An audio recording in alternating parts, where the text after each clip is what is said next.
సీరియల్లో సినిమాలో నటించాలనుకుంటున్నారా? అయితే వెంటనే మా యాక్టింగ్ స్కూల్లో జాయిన్ అవ్వండి. నమస్తే రమగారు. నమస్తే జయ. రమగారు, మీదొక వ్యక్తిత్వం, నాదొక వ్యక్తిత్వం, మన కెమెరామెన్ గణేష్ది ఒక వ్యక్తిత్వం, అంతే కదా? ముగ్గురు ఉంటే 3 రకాలు, ఒక తల్లికి 4 పిల్లలు ఉంటే 4 రకాలు. అసలు ఈ వ్యక్తిత్వం అనేది ఎలా డెవలప్ అవుతుంది? తర్వాత ఇంకొక అనుమానం నాకు, సత్సంగాలకి వెళ్తూ ఉంటాం, కౌన్సిలింగ్స్కి వెళ్తూ ఉంటాం, పెద్దవాళ్ళు చెప్పేది వింటూ ఉంటాం. అలా విన్నప్పుడు మన తత్వం మారుతుందా, మార్చుకుంటామా, లేకపోతే ఆ సిచ్యువేషన్ వరకే మారుతుందంటారా? చాలా పెద్ద ప్రశ్న జయ. నీ కౌన్సిలింగ్స్కి వెళ్ళి చేస్తామా? అప్పుడప్పుడు తక్కువే, ఏదో నెలలో ఒక 4, 5, 7, 8 అంతే మనం చేసేది. కొంతమంది ఉంటారు జయ, నా థాట్ ప్రాసెస్ ఇలా ఉంది, దీన్ని నేను ఎలా మార్చుకోవాలి అని అడుగుతారు. ఇంకొంతమంది ఇది చూడు, మాకు ఈ ప్రాబ్లం ఉంది, ప్రాబ్లం ని సాల్వ్ చేసుకోవటం ఎలా అని అడిగేది ఒక రకమైతే.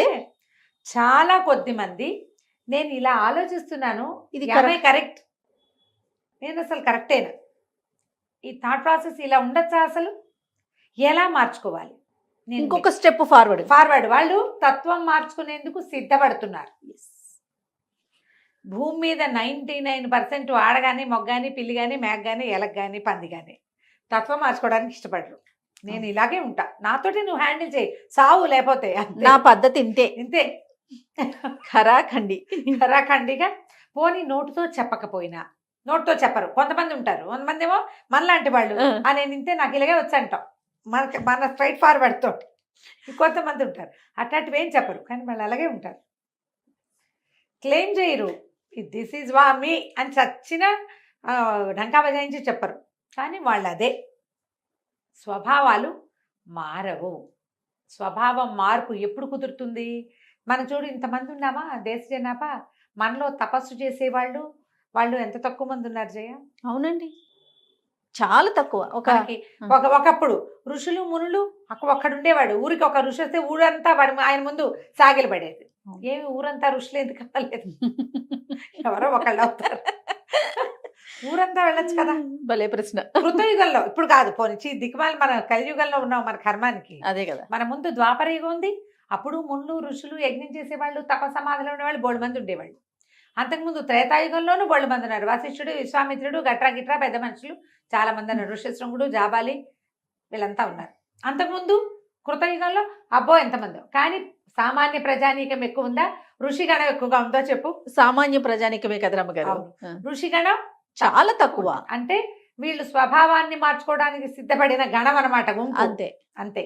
అప్పట్లాగానే ఇప్పుడు కూడా చాలా కొద్ది మంది మెడిటేషన్ చేస్తామని, మెడిటేషన్ శ్వాస తీసుకోవటము, శ్వాస మీద ధ్యాస, ఇంకొకటి ఏదో చేసి మొత్తానికి కోపిష్టితనాన్ని తగ్గించుకుంటారు. కానీ ఏదో పీక్ టైంలో వచ్చేస్తుంది బయటికి, వచ్చేస్తుంది లోపల జంతువు బయటకు వచ్చేస్తూ ఉంటుంది కదా.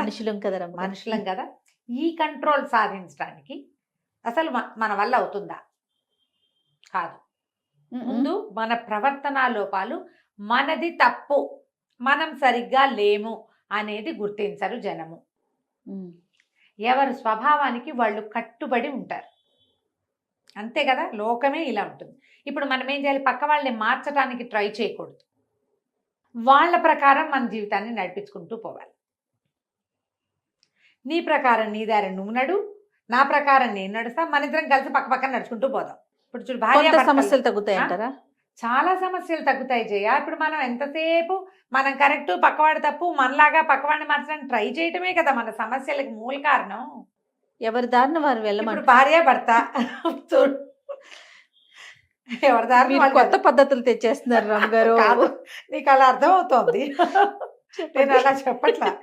ఇప్పుడు పిసినారి భర్త, ఖర్చు పెట్టే భార్య, వీళ్ళకి ఏం చెప్తావు? విడాకులు తీసుకోండి, నీ దారి నువ్వు ఖర్చు పెట్టుకో, నీ దారి నువ్వు దాచిపెట్టుకో అని చెప్తావా? అలా కాదు, కలిసి ఏదో సాయిదా వాయిదాగా పొండి. ఆయనకి పిసినారితనం ఎక్కువ, కొన్ని విషయాలు నువ్వు జాగ్రత్తగా ఉండు, పాప ఆవిడ ఖర్చు పెట్టుకుంటూ చీరలో నగలో కొనిపెట్టిన ఆయన అని చెప్తావా? అంతే కదా. మీ ఇద్దరు కలిసే ఉండండి అని చెప్తావా? లేచకమండి ఎవరి దాన్ని వాళ్ళు అంటామా? అట్లా అన్నాం కదా. వీళ్ళిద్దరూ రెండో వాళ్ళని యాక్సెప్ట్ చేయాలి జయ. అది కదా రమ్మగారు ప్రధానం. అర్థమైందా అది ఇప్పుడు లేకపోవడంతోనే కదా సమస్య. నేనే కొత్త సిద్ధాంతం చెప్పట్లేదు, పాత సిద్ధాంతమే ఇది. ఎలాగా సముద్రంలో ఉప్పు, ఆ ఉప్పు ఒక్కటి తప్ప మిగిలిన అన్ని రుచులు ఉన్న ఉసిరికాయని కలపమంటున్నాం. అందులో ఏది లేదు ఇది పెట్టుకో దీంతో, ఇందులో లేనివన్నిటికీ అది వస్తుంది నీకు అని చెప్పుకోవటమే. అంతే రమ్మగారు, కరెక్ట్ కదా? అండి. తత్వాలు మారవు. మారవు. ఎవరి తత్వం వాళ్ళదే. ఒక బుజ్జి కథ చెప్తా చూడు, చాలా చిన్న కథ. పూర్వం అంటే సృష్టి ఆదిలో, ఇప్పుడు కాదు ఎప్పుడో, ఆరుని అని ఒక మహర్షి ఉండేవాడు. ఈ ఆరునికి ప్రపంచం, ఆయన అడవిలో కూర్చొని తపస్సు చేసుకునేవాడు. అడవి నిండా జంతువులే, చెట్లు పొట్లు, చిన్న చిన్న పురుగులు గిరుగులు కీటకాలు ఎన్నో. భగవంతుడు అవన్నీ సృష్టించి వదిలిపెట్టాడు. ఆయన అనుకున్నాడు ఇవన్నీ ఎందుకు పుట్టించాడు దేవుడు, ఒక ఆడదాన్ని ఒక మగవాడిని మనుషుల్ని సృష్టిస్తే సరిపోతుంది కదా, అంతే. మనుషులు ఉంటే చాలు, ఉమ్. ఓన్లీ మనుషులే కావాలి అని అనుకునేవాడు. అయితే ఒకనాడు ఏమైందట, ఆయన నదికి వెళ్ళి స్నానం చేసి వస్తుంటే ఒక పెద్దగా పులిగాండ్రు రింపు వినపడింది. పులి పరిగెడుతోంది. ఈయన అటు ఇటు చూశాడు, ఈయన వెనకాల కాదు, ఆ పులికి ముందు కొంచెం దూరంలో ఒక ఆడ లేడి, అది కూడా వెర్రి పరుగులు తీస్తుంది. ఆ లేడి వెనకాల పడింది పులి. ఈయన ఏం చేశాడు, అయ్యో అయ్యో అది పులి చచ్చిపోతుందేమో అని అనిపించింది ఆయనకి. ఈ పులిని మార్చేద్దాం అనిపించింది. ఆయన తన తపశక్తితోటి ఇద్దరిని, మగ పులిని మగవాడిగాను లేడిని ఆడదానిగాను మార్చేశాడు. ఉమ్. పరిగెడుతున్న పులి మగవాడిగా అయిపోయి పరిగెత్తడం మొదలెట్టింది. ఈ పరిగెడుతున్న ఆడ లేడి ఆడపిల్లగా మారిపోయింది. ఆడపిల్లగా మారాక తొట్టుబడి చెట్టుకు ఆగిపోయింది. లేళ్ళు చెట్ల మధ్యలో ఇలా ఇలా ఇలా కాళ్ళు చాచి పరిగెడతాయి. మనుషులకి అట్లా ఎక్కడ వస్తుంది, మనుషులకి రాదు. చెట్టు తట్టుకుని పడబోయింది. ఈ వెనకాల పరిగెస్తున్న మగవాడు గబుక్కుని వెళ్ళి దాన్ని వాటేసుకుని నుంచోబెట్టాడు. పుల్లులు చేస్తాయి ఆ పని, ఏం చేస్తుంది, లటక్కని పట్టుకుంటుంది పులి. అదే. వీడు ఆ పని చేయలే, పట్టుకుని ఆపాడు. ఎవరమ్మాయి నువ్వు అన్నాడు. అన్నాక అనిపించింది ఏమిటి ఇది ఇంత అందంగా ఉంది అని. మెల్లిగా ఈ మగవాడికి ఈ అమ్మాయి మీద మోహం పుట్టుకొచ్చింది. ఆ మోహాన్ని వాడు ప్రేమ అనుకున్నాడు. ప్రేమ అనుకుని ఆ అమ్మాయిని నువ్వు నాతో ఉండు అని పిలిచాడు. ఆడెవ్వడూ లేడు, వీడు ఒక్కడే ఉన్నాడు. వీడు చూస్తే మంచి అటాకటా బలంగా ఉన్నాడు. పెద్ద మగపులి మగవాడిగా మారితే పులికున్న జవసత్వాలన్నీ మనిషికి రావు కదా. లేడి నాజుకుతనం అంతా అమ్మాయికి వచ్చింది, పులి బలం అంతా అబ్బాయికి వచ్చింది. సరే, ఇద్దరు జత కట్టి అడవిలో ఒక గుడిసెలాగా ఏర్పరచుకుని ఉండటం మొదలుపెట్టాడు. ఈ పులి మగవాడిగా మారిపోయాడు కదా. ఈ మగవాడు మొత్తం అడవంతా వేటాడి దుప్పుల్ని వాటిని వీటిని కుందేళ్ళని పుచ్చుకొచ్చేసేవాడు. పెళ్ళాన్న తినమనేవాడు. అదేమో శాకాహారి లేడు కదా, అదేం చేసేది, ఆకులు అలమలు దుంపలు అవి తవ్వుకుని తినేది. చచ్చిన మాంసాహారం తినేది కాదు, దానికి నచ్చేది కాదు. నేను తెచ్చింది ఎందుకు తినవా హాయ్ అని పొట్టాడేవాడు. కొట్టు తెచ్చేవాళ్ళు ఇద్దరు. అట్లాగే ఏముంది, కొట్టుకు తెచ్చినా పిల్లలు పుట్టడానికి లోటే ఉండదు కదా. వరుసగా పిల్లలు పుట్టుకొచ్చారు. కొన్నేమో నాన్నలాగా కొన్నేమో అమ్మలాగా ఉన్నారు. అందులో సంవత్సరాలు గడిచే కొందికి వీళ్ళిద్దరి కొట్లాట ఒక రకంగా తేలలేదమ్మా. నువ్వు అవన్నీ ఎందుకు తింటావు, వాటన్నిటిని ఎందుకు చంపుతావంటుంది పెళ్ళాం. ఇవే తిను అని అవే వండుతుంది, చచ్చిన మాంసం వండదు. ఆ మగవాడేమో ఎంతసేపు దుప్పుల్ని కుందేళ్ళని చంపేసి, ఎలుగుబంట్లను చంపేసి వాటిని చీరేసి అలా మాంసం అంతా పుచ్చుకొచ్చి అది కాల్చి తింటే గానీ నేను నీతో ఉండనంటాడు మగవాడు.